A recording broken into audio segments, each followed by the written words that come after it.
For raceways and boxes containing isolated grounding outlets, a separate grounding conductor is generally not required.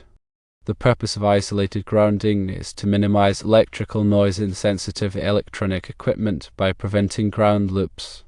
This is achieved by isolating the ground connection of the receptacle from the metallic raceway and equipment grounding system.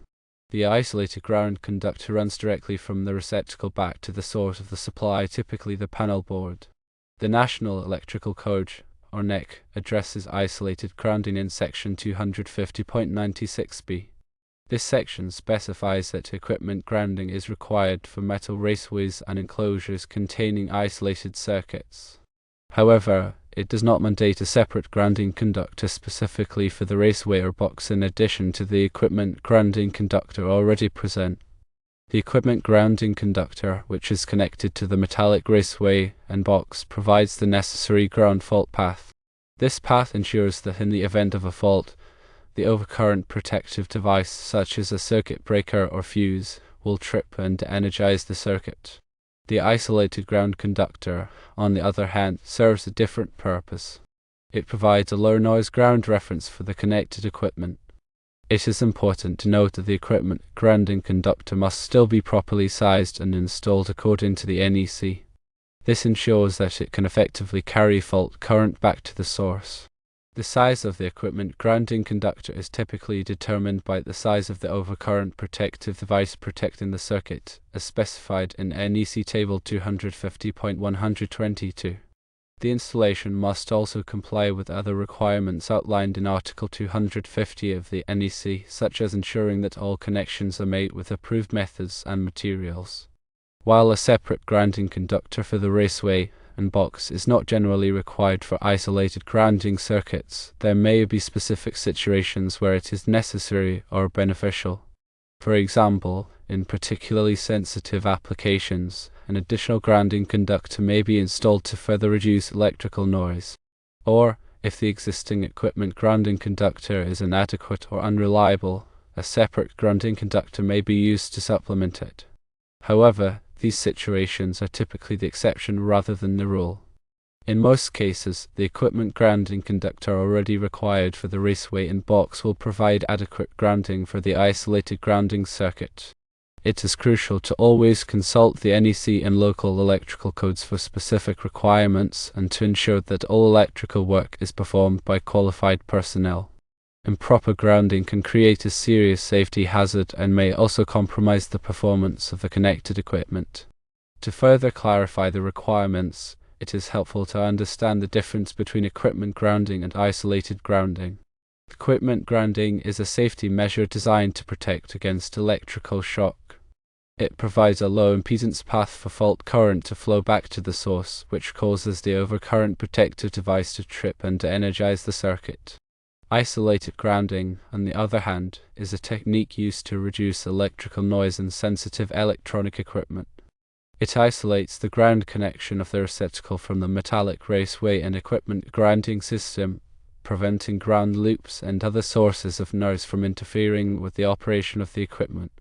The equipment grounding conductor is typically a green or bare copper wire that is connected to the metallic raceway, box, and other metal parts of the electrical system. The isolated ground conductor is typically an orange wire that is connected to the ground terminal of the isolated grounding receptacle. The orange color helps to distinguish it from the equipment grounding conductor and to prevent it from being inadvertently connected to the metallic raceway or equipment grounding system. When installing isolated grounding receptacles, it is important to follow the manufacturer's instructions and the requirements of the NEC. The receptacle must be properly mounted in the box and the isolated ground conductor must be connected to the designated terminal. The equipment grounding conductor must also be properly connected to the box and the metallic raceway. In addition to the grounding requirements, there are also specific requirements for the wiring of isolated grounding circuits. The isolated ground conductor must be run in the same raceway or cable as the circuit conductors. This helps to minimize the impedance of the ground path and to reduce electrical noise. The circuit conductors must also be properly sized to carry the load current. The size of the circuit conductors is typically determined by the load current and the voltage drop requirements. The voltage drop must be kept within acceptable limits to ensure that the equipment receives adequate voltage. It is also important to protect the circuit conductors from overcurrent. This is typically done by installing a circuit breaker or fuse in the panel board. The overcurrent protective device must be sized to protect the circuit conductors from overload and short circuit.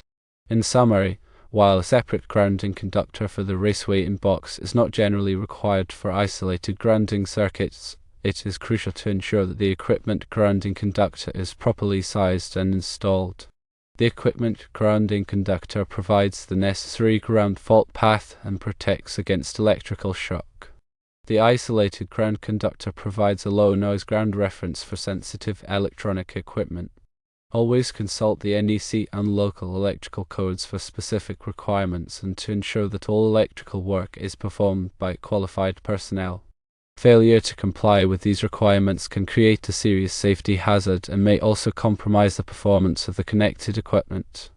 The NEC provides comprehensive guidelines for electrical installations, including grounding and bonding requirements. It is essential for electricians and electrical contractors to stay up to date on the latest NEC requirements to ensure that their work is safe and compliant. The NEC is updated every 3 years, so it is important to review the latest edition to ensure that you are using the most current information. In addition to the NEC, there may also be local electrical codes that apply to specific jurisdictions. These local codes may have additional requirements that are not covered in the NEC. It is important to check with the local authorities to determine what local codes apply to your project. When working with isolated grounding circuits, it is also important to understand the specific requirements of the equipment that is being connected. Some equipment may have specific grounding requirements that must be followed to ensure proper operation and to prevent damage to the equipment. Always consult the manufacturer's instructions for the equipment that is being connected to the isolated grounding circuit. Grounding and bonding are critical aspects of electrical safety.